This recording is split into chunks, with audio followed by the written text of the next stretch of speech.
శ్రీకాకుళం జిల్లాలో దళితులకు సుమారు 15 సంవత్సరాల నుంచి మా కులాలకు చిన్నచూపు చూస్తున్నారని దళిత జేఏసీ కన్వీనర్ ఎడ్ల గోపి మీడియాతో మాట్లాడారు. దళితులకు శ్మశాన వాటికను వాళ్ళ భూములను పెత్తందారులు కబ్జా చేస్తున్నారని ఈరోజు జిల్లా పరిషత్ గ్రీవెన్స్లో వినతి పత్రం అందజేశారు.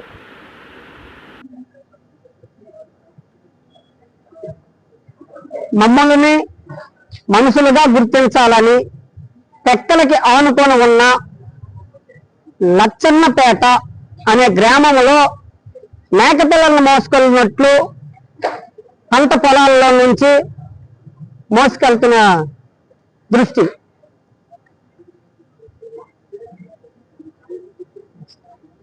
మాట్లాడిన మాటలు సపోర్ట్ గా అసలు దళితులు కొనుక్కున్న భూముల మీద దాడులు చేస్తూ చాలా ఇబ్బందులు పెడుతున్నారు. ఒక ఉదాహరణ, నేను ఒక ఎన్ఆర్ఐని, దళితుడిని, దళిత సేవలో అంబేద్కర్ వాదంలో నేను పనిచేస్తున్నాను.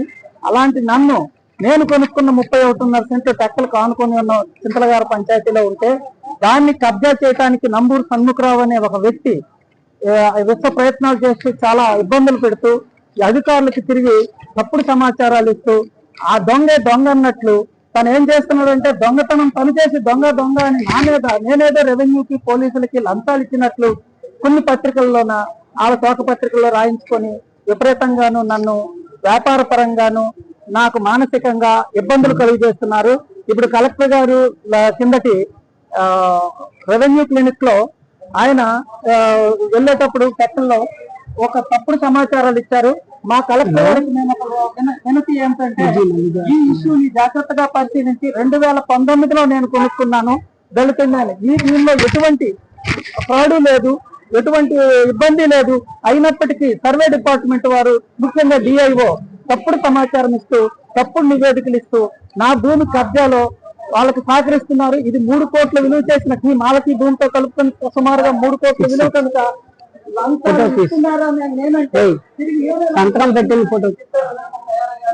కలెక్టర్ గారి దృష్టికి ఈ విషయం తీసుకొస్తున్నాము. కలెక్టర్ గారు తప్పకుండా మాకు న్యాయం చేస్తారని, నాకు న్యాయం చేసి నా మానసిక ఒత్తిడి నుండి నన్ను విముక్తం చేస్తారని, నేను ఒక వ్యాపారిని, నా వ్యాపారాల్లో నష్టం కలుగు చేస్తున్న షణ్ముఖరావు మరియు అధికారులు ఎవరైతే షణ్ముఖరావు సహకరిస్తున్నారో వాళ్ళపై కూడా చర్యలు తీసుకోవాలని విన్నవించుకుంటున్నాను. Thank you. నా పేరు బోకర్ మోహనరావు.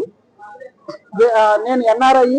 విదసంలో నేను కూడా ఒక కార్యవర్గ సభ్యుని, రాష్ట్ర కార్యవర్గ సభ్యుని. ఈరోజు శ్రీకాకుళం జిల్లా దళితులకి తీరని లోటు ఉన్న పరిస్థితి. ఎందుకంటే సుమారు 15 సంవత్సరాల నుంచి ఇప్పటి వరకు దళిత శ్మశానాల పైన ఎవరిని ఇవ్వడం జరుగుతుంది, సర్వీ జరుగుతుంది. సర్వీ చేయకుండా రెవెన్యూ వాళ్ళు ఎవరైతే కబ్జాకు పాల్పడుతున్నారో ఆ కబ్జాకు పాల్పడిన వాళ్ళకి అండగా నిలబడుతున్న రెవెన్యూ.